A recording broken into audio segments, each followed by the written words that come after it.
सेवा चौपट है। बेड के अभाव में जमीन पर इलाज हो रहा। तीमारदार अपने घर से बेड लेकर आ रहे हैं। अस्पताल में बेड फुल होने से घर से बेड लाना पड़ रहा है। जिला अस्पताल में स्वास्थ्य सेवा बदहाल हुई है। अस्पताल में अव्यवस्थाओं का बोलबाला है। कोरोना मरीजों का आंकड़ा विभाग छिपा रहा है। मनमर्जी से आंकड़ा सार्वजनिक किया जा रहा है। संत कबीरनगर से हम आपको ये तस्वीरें दिखा रहे हैं जहां पर किस तरह से बदहाली है अस्पताल में। एक तो बेड नहीं है, मरीज खुद से घर से बेड लेकर आ रहे हैं। दूसरा, यहां पर आंकड़े भी छिपाए जा रहे हैं। जमीन पर किस तरह से इलाज हो रहा, ये तस्वीरें संत कबीरनगर से। इस वक्त मैं संत कबीरनगर के जिला चिकित्सालय पे मौजूद हूँ। ये कोविड अस्पताल है। यहाँ का आपको नज़ारा दिखाना चाहेंगे कि किस तरह से देखिए मरीजों को बेड नहीं मिल रहा, लोग ज़मीन पर लेटे हुए हैं, ज़मीन पर ऑक्सीजन दिया जा रहा है। इतना ही नहीं, आपको तस्वीर दिखाना चाहेंगे, लोग अपने घर से बेड लेकर आ रहे हैं। आइए इन्हीं से बात करते हैं। बताइए क्या दिक्कतें हुई हैं आपको? जी, तकरीबन आधी घंटा हो गया, उससे ज़्यादा अभी तक हमको बेड नहीं मिला है। और हमारा बेड पेशेंट जो है फर्श पे लेटा हुआ है, अभी तक हमको नहीं मिला है। डॉक्टर से आप बात किए तो डॉक्टर ने क्या कहा? कोई वो नहीं मिल रहा, रिस्पॉन्ड कर रहे हैं। आपको बताना चाहेंगे कि यहाँ पे जो परिजन है वो डॉक्टरों से जब बात कर रहे हैं तो डॉक्टर कुछ भी जवाब नहीं दे रहे हैं। बड़ी संख्या में यहाँ जो मरीज हैं फर्श पे लेटे हुए हैं और जो बेड है, एक बेड पर 2 मरीज हैं। कहीं ना कहीं काफ़ी समस्याएं यहाँ मरीजों को झेलना पड़ रहा है। सबसे बड़ी बात है कि यहाँ का प्रशासन जो है मौत का आंकड़ा भी छिपा रहा है। डेली 2 से 5 मौत हो रही है, लेकिन सरकारी आंकड़ों में 1 मौत दिखाया जा रहा है। विनोद वर्मा, भारत समाचार, संत कबीरनगर।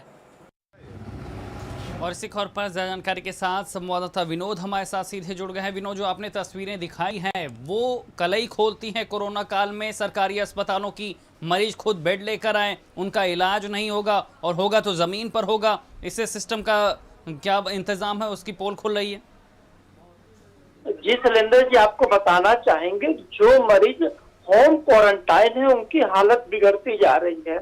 जब वो अस्पताल पे पहुंच रहे हैं तो उनको अस्पताल गेट से डॉक्टर वापस कर दे रहे हैं, कह रहे हैं कि मेरे पास बेड नहीं है। और वहां पे मरीजों का जो इलाज हो रहा है जमीन पर हो रहा है। इतना ही नहीं, जो कुछ मरीज हैं जो जमीन पर लेटे हैं वो अपने घर से बेड भी ला रहे हैं। तो स्वास्थ्य विभाग का क्या हाल है ये तस्वीरों में साफ दिख रहा है। जी शैलेंद्र। बिल्कुल विनोद, लेकिन साथ ही यहाँ पर आंकड़ों की बाजीगरी की बात भी सामने आ रही है। आंकड़े रियल में कुछ और हैं और जो प्रशासन बता रहा है उसमें काफी अंतर है।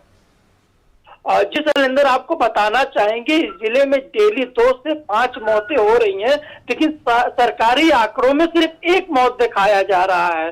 डेली अस्पताल में 5 से 6 मौतें हो रही हैं, लेकिन प्रशासन क्यों मौतों को छिपा रहा है ये नहीं पता चल पा रहा है। विनोद, तमाम जानकारी देने के लिए आपका शुक्रिया। तो संत कबीरनगर से हम आपको ये तस्वीरें दिखा रहे हैं जहां पर बदहाली का आलम क्या है।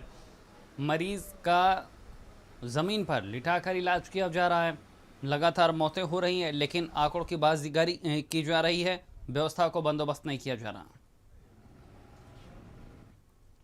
अगली खबर एटा से है जहां पर एम्बुलेंस चालकों की मनमानी अब नहीं चलेगी। डीएम ने एम्बुलेंस चालकों का किराया अब तय कर दिया है। किराया अधिक लेने पर सख्त कार्रवाई की जाएगी।